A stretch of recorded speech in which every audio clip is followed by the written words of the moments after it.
আসসালামু আলাইকুম রহমতুল্লাহি বারাকাতু। দেশ এবং দেশের বাহিরে যে যেখান থেকে দেখছেন, আমি আখতার হোসেন রাফিদ। আপনারা দেখছেন দ্য রাফিদ শো।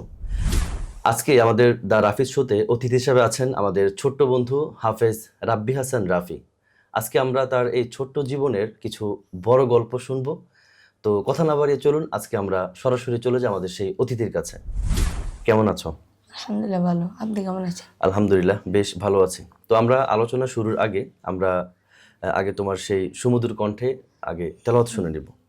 তুমি দর্শকদের উদ্দেশ্যে তেলাওয়াত শুরু করতে পারো। আসসালামু আলাইকুম ওয়া রাহমাতুল্লাহি ওয়া বারাকাতুহু। আউযু বিল্লাহি মিনাশ শাইতানির রাজীম। বিসমিল্লাহির রাহমানির রাহিম।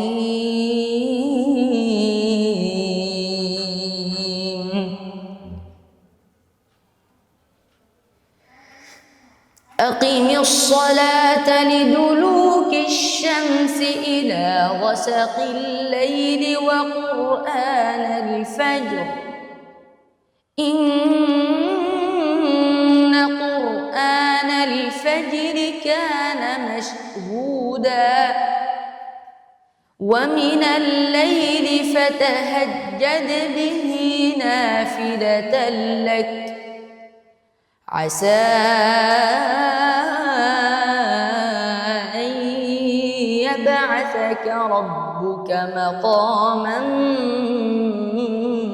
محمودا وقل رب أدخلني مدخل صدق وأخرجني مخرج صدق واجعل لي من لدنك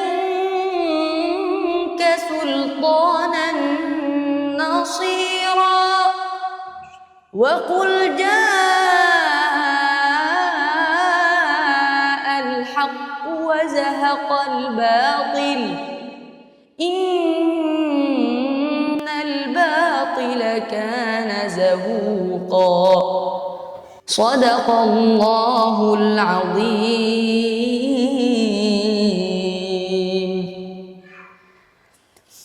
أعوذ بالله من الشيطان الرجيم. بسم الله الرحمن الرحيم. إن للمتقين مفازا حدائق وأعنابا وكواعب أترابا وكأسا دهاقا لا يسمعون فيها لغوا ولا كذابا بسم الله الرحمن الرحيم.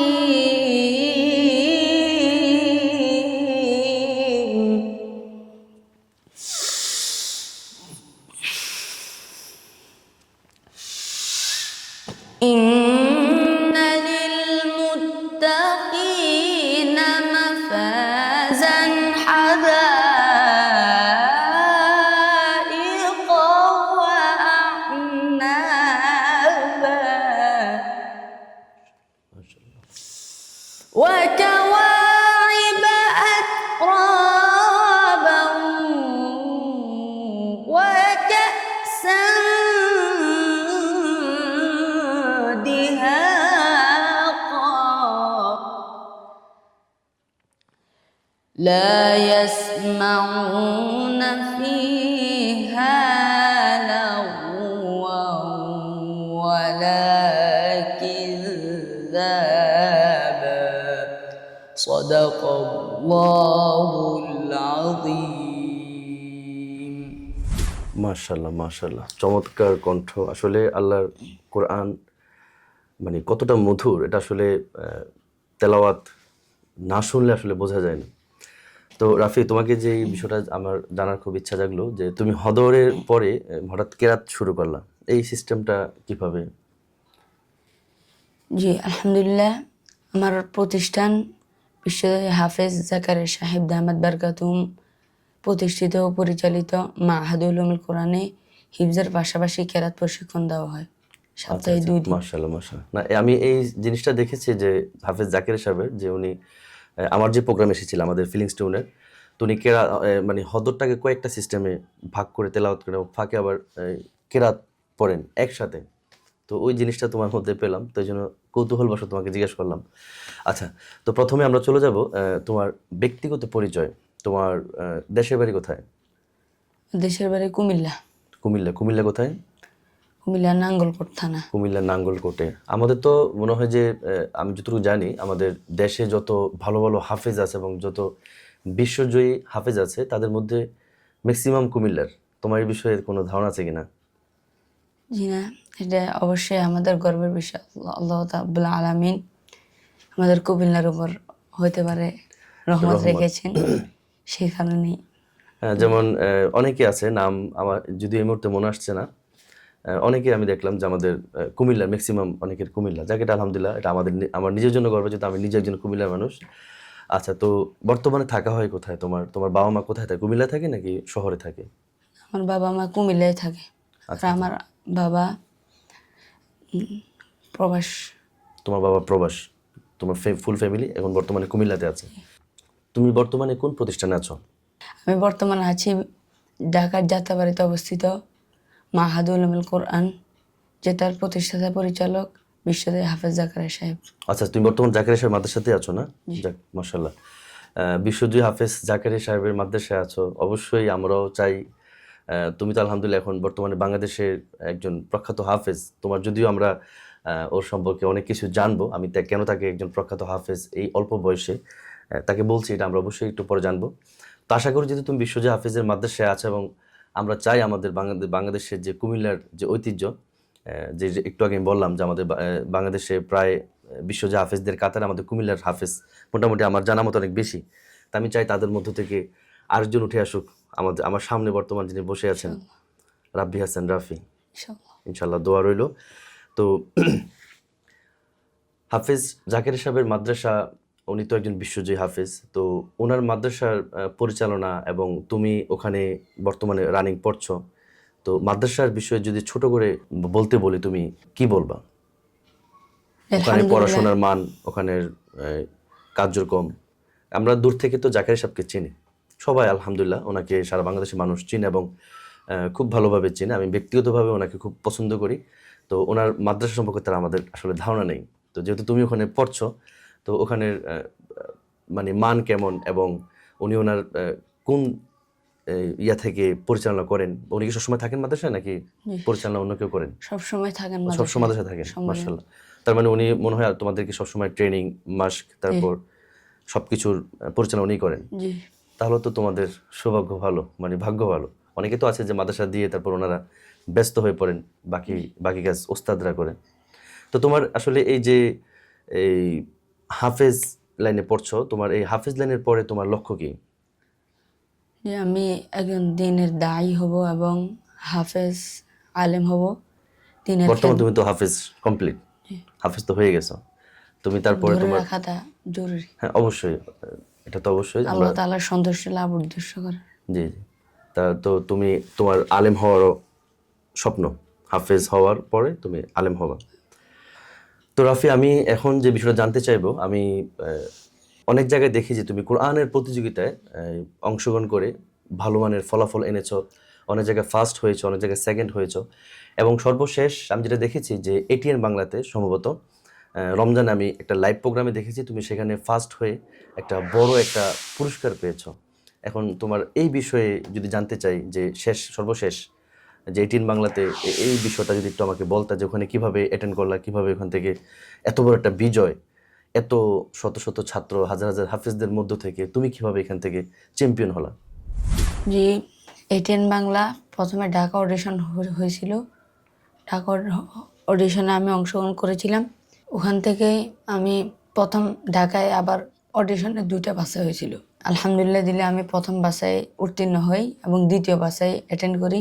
প্রথম বাছাই 80 জনকে তুলেছে ঢাকা থেকে। শুধু ঢাকা? এটা কি শুধু ঢাকাতে নাকি সারা বাংলাদেশে? সারা বাংলাদেশে অডিশন আচ্ছা, হয়েছে। সারা বাংলাদেশে অডিশন হয়েছে। এখান থেকে সারা প্রত্যেক জেলা থেকে এই সবাই হয়েছে, যুক্ত হয়েছে, নাকি জেলা জেলা পর্ব বাছাই ছিল? মানে জেলা থেকে জেলা পর্ব বাছাই তো হয়েছিল, কিন্তু জেলার ভিতরে আবার 2টা বাছাই হয়েছিল। আচ্ছা, তারপরে মানে জেলা থেকে 2টা বাছাই হওয়ার পরে ওখান থেকে কিছু সংখ্যক আসছে এই বিভাগীয় ভিত্তিক। জি, যারা মানে উত্তীর্ণ হয়েছে তাদেরকে বিভাগে আনছে জাতীয়তে।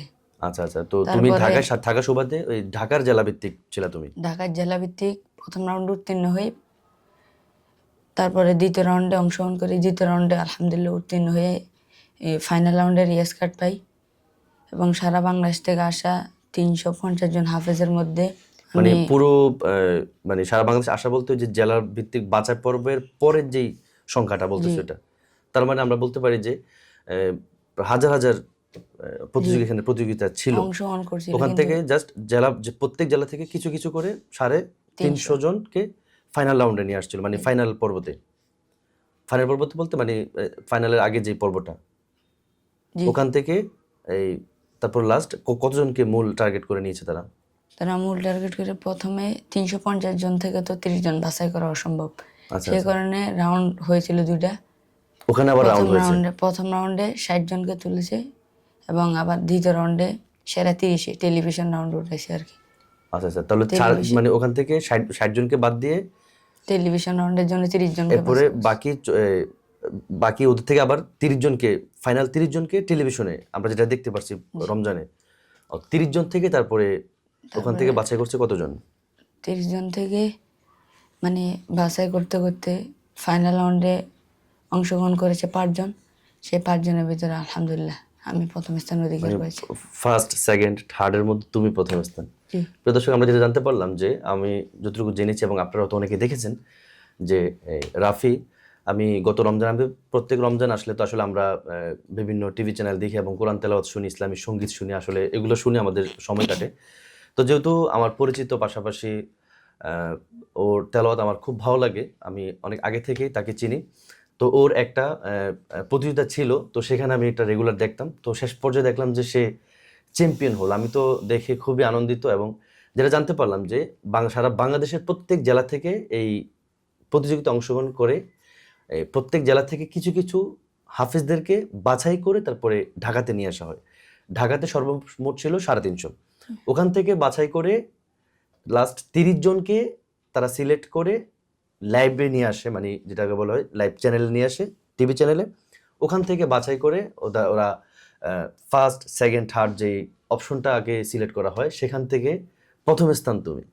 মানে এটা আসলে কিভাবে সম্ভব হয়েছে? তোমার মানে আত্মবিশ্বাসটা মানে কিরকম ছিল যে তুমি এত হাজার হাজার হাফিজদের মধ্যে থেকে তুমি একটা ছোট্ট একটা ছেলে এত বড় একটা অপশনে গিয়ে নিজেকে প্রথম সারিতে দাঁড় করানোর, এটার জন্য তোমার আসলে কি কোনো ভয় টয় বা কোনো ধরনের প্রবলেম হয় নাই? বা তোমার মধ্যে কি ছিল যে যখন তুমি অংশগ্রহণ করেছো, যে আত্মবিশ্বাস কি ছিল যে আমি সামনে কি আগাতে পারবো কি পারবো না? আত্মবিশ্বাস আলহামদুলিল্লাহ ভালোই ছিল এবং প্রতিযোগিতার বিষয়টা হচ্ছে মানে যে যত বেশি প্রতিযোগিতা অংশগ্রহণ করবে তার সাহস ততটুকু বাড়বে। সে আমি 3 বছর ধরে প্রতিযোগিতা করে আসতেছি এই লাইনে।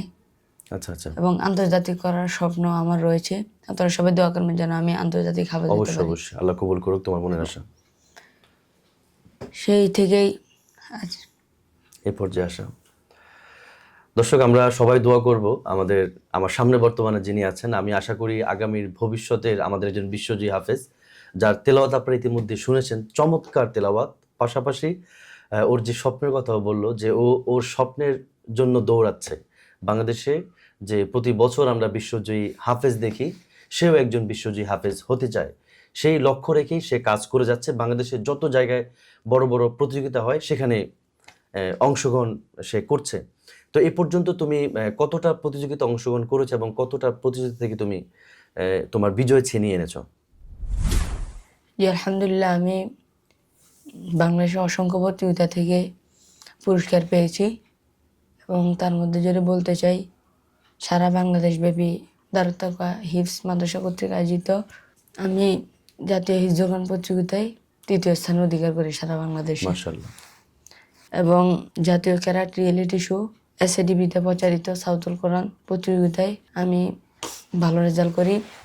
হুফাজুল কোরআন ফাউন্ডেশন বাংলাদেশ কর্তৃক জাতীয় হিফজ কোরআন প্রতিযোগিতায় ভালো রেজাল্ট করি এবং আমার স্বপ্ন সব ছোটবেলা থেকেই যে জাতীয় থেকে আন্তর্জাতিক হওয়া।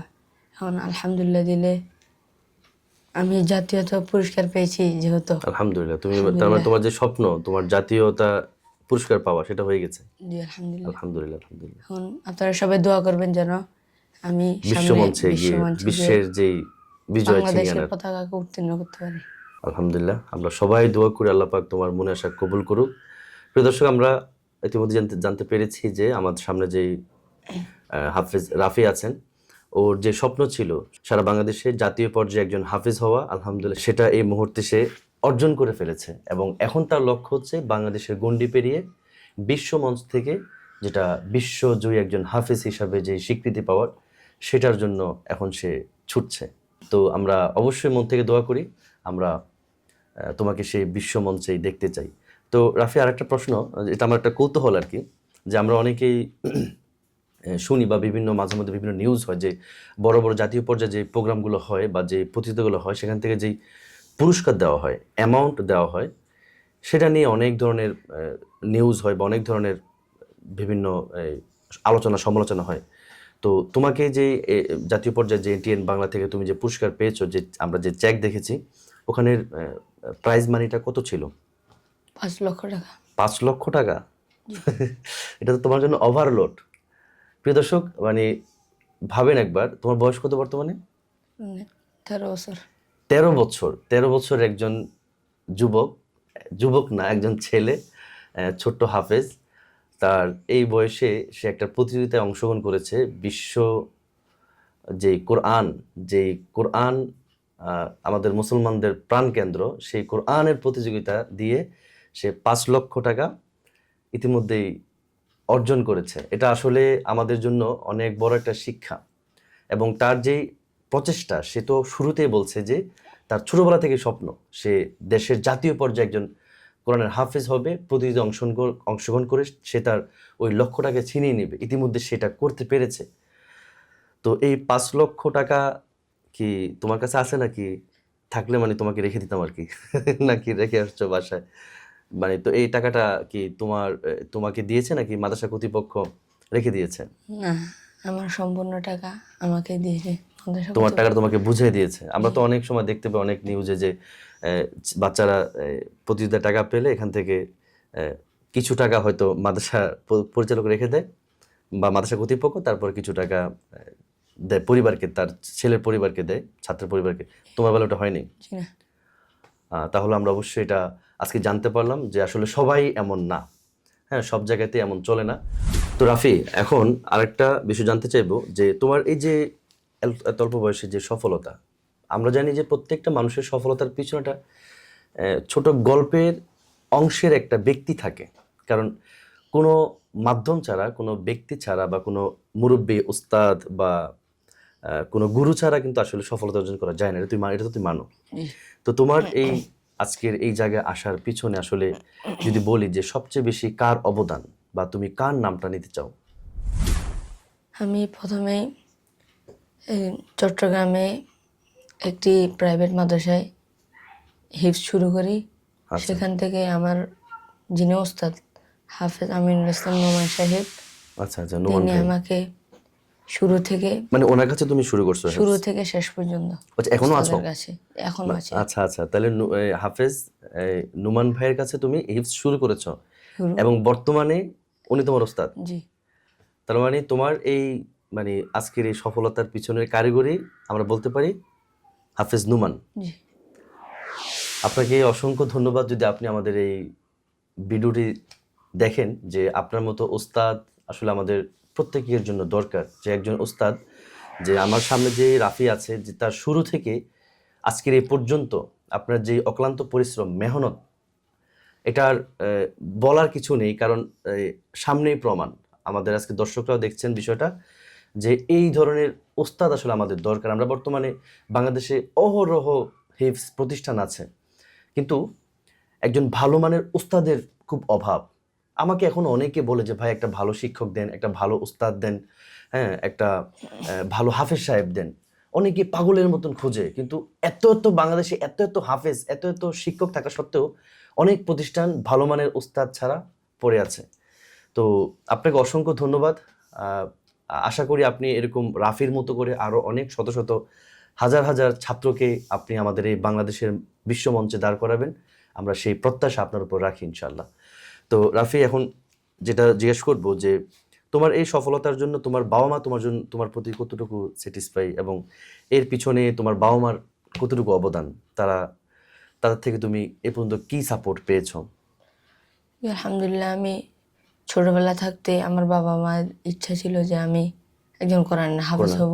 মাশাআল্লাহ। সেই থেকে বাবা মার দোয়ায় আলহামদুলিল্লাহ দিলে আমি আসলে কোরআনে হাফেজ এখন তো হতে পরিপূর্ণ পেরেছি। সাপোর্ট তোমার বাবা মা জি, থেকে। জি। তোমার বাবা মা আসলে ভাগ্যবান, তোমার মতো একজন সন্তান জন্ম দিয়ে। আর একজন কোরআনের হাফেজ হওয়া মানে এটা আসলে বিশাল কিছু। এটার মানে এটা কাল কিয়ামতের ময়দানে তোমার একজন হাফেজের বাবা মাকে যে আল্লাহ কি পরিমাণ সম্মান দেবে, যেটা আমরা হাদিসে পড়েছি, কোরআনে দেখেছি। আলহামদুলিল্লাহ, তোমার বাবা মার স্বপ্ন পূরণ হয়েছে, এবং তাদের আরও যে স্বপ্ন তোমাকে নিয়ে আমরা দোয়া করি তুমি অনেক বড় হও, ভালো একজন আলেম হও, আমাদের এই বাংলাদেশকে তুমি বিশ্ব মঞ্চে দাঁড় করাও। তো প্রিয় দর্শক, আমরা আজকে আমাদের যদিও এই দ্য রাফিজ শো এর আজকের যে ছোট অতিথিকে আপনারা দেখছেন, আমার অনেকদিন ধরে ইচ্ছা ছিল যে আমার এই শোটা শুরু করবো আমি একজন হাফিজকে দিয়ে। যদিও এই শো এর অনেকগুলো পর্ব আমি অলরেডি রেকর্ড করে রেখেছি, কিন্তু এখনো পর্বগুলো ছাড়া হয়নি।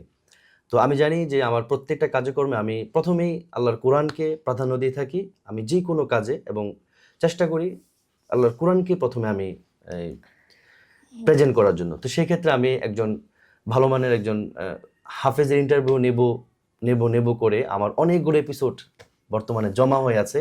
তো আলহামদুলিল্লাহ, আমি শেষ পর্যায়ে আমার সামনে আজকে যে অতিথি হাফেজ রাব্বি হাসান রাফিকে আমি অনেক দিন ধরে তাকে চাচ্ছিলাম, কিন্তু তার ব্যস্ততায় এবং আমারও সময়ের অভাবে একত্রিত হতে পারিনি। তো আজকে ইনশাল্লাহ আল্লাহ পাক সেই সময়টাকে সুযোগ করে দিয়েছেন। আমার সামনে আমার পছন্দের একজন হাফেজ আমার সামনে বসে আছেন।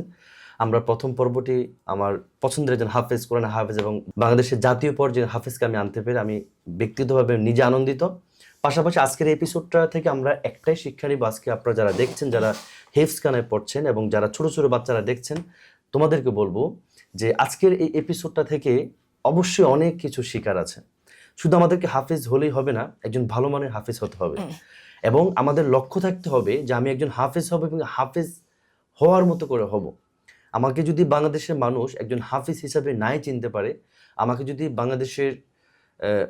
বাংলাদেশ থেকে শুরু করে সারা বিশ্বে মানুষ যদি একজন হাফিজ হিসাবে না চিনতে পারে, এটা অনেক দিক থেকে নিজের মধ্যে একটা আকাঙ্ক্ষা থাকে।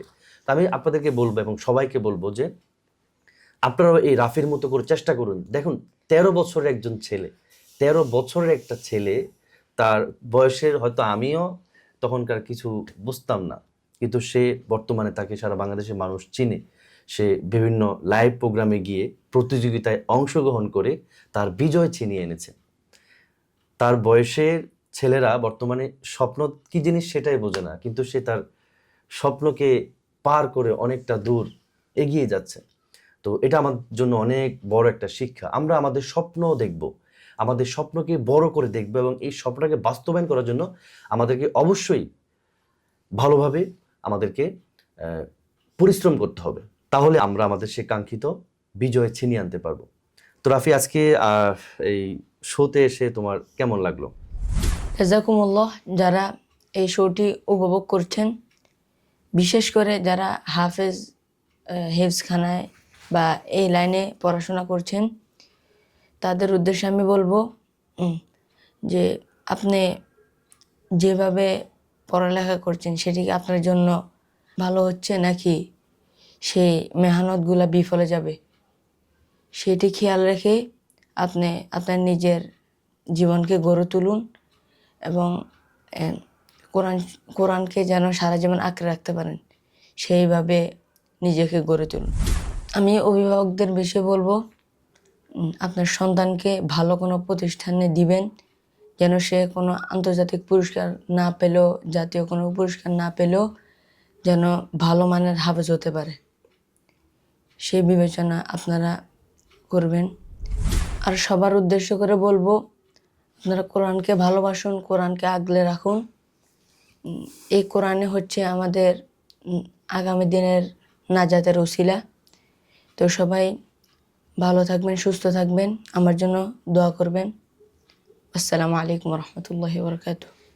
তো প্রিয় দর্শক, আমরা আজকে অল্প সময় নিয়ে আমরা আমাদের আজকের যে ছোট্ট হাফেজ রাব্বি হাসান রাফি থেকে আমরা চমৎকার কিছু উপদেশ, পাশাপাশি চমৎকার কিছু তার ছোট জীবনের গল্প শুনতে পেরে আমরা খুবই আনন্দিত হয়েছি। এবং আমরা বিশেষ করে যারা এই শোটি দেখছেন, আমি আশা করি যারা বর্তমানে রানিং আছেন কোরআনের খেদমতে, যারা ওস্তাদ আছেন এবং যারা ছাত্র আছেন, আশা করি আপনাদের জন্য আজকের এই শোটা খুব ইম্পর্টেন্ট। আশা করি আপনারা অনেক মেসেজ পেয়েছেন। এবং গার্জিয়ানদের উদ্দেশ্যে আমাদের ছোট ভাই যে বিষয়টি বললো যে আপনারা এমন একটি প্রতিষ্ঠানকে সিলেক্ট করুন যে প্রতিষ্ঠান থেকে আপনার সন্তান বিশ্বজয়ী হাফেজ না হতে পারলেও, আন্তর্জাতিক মানে হাফেজ না হতে পারলেও যেন সে ভালো মানের একজন হাফেজ হতে পারে, ভালো মানের একজন মানুষ হতে পারে। তার মেসেজটা ছিল ওটা। কি চমৎকার একটা কথা। সবাই বিশ্বজয়ী হাফেজ হতে হবে বিষয়টা এমন না, আন্তর্জাতিক পর্যায়ে হাফেজ হতে হবে এটা ফরজ না, কিন্তু ভালো মানের একজন হাফেজ হওয়া এটা মুখ্য বিষয়। তদ্রূপ আপনার সন্তান কোন প্রতিষ্ঠানে পড়ছে, কেমন পড়ছে, সেটা অবশ্যই আপনাকে তদারকি করা প্রয়োজন। তো আজকের এ পর্যন্ত। সবাই ভালো থাকবেন, সুস্থ থাকবেন, সবার সুস্বাস্থ্য কামনা করছি। দেখা হচ্ছে আগামী কোনো পর্বে, কথা হবে সুরে সুরে, গানে গানে। আসসালামু আলাইকুম ওয়া রাহমাতুল্লাহি ওয়া বারাকাতুহু।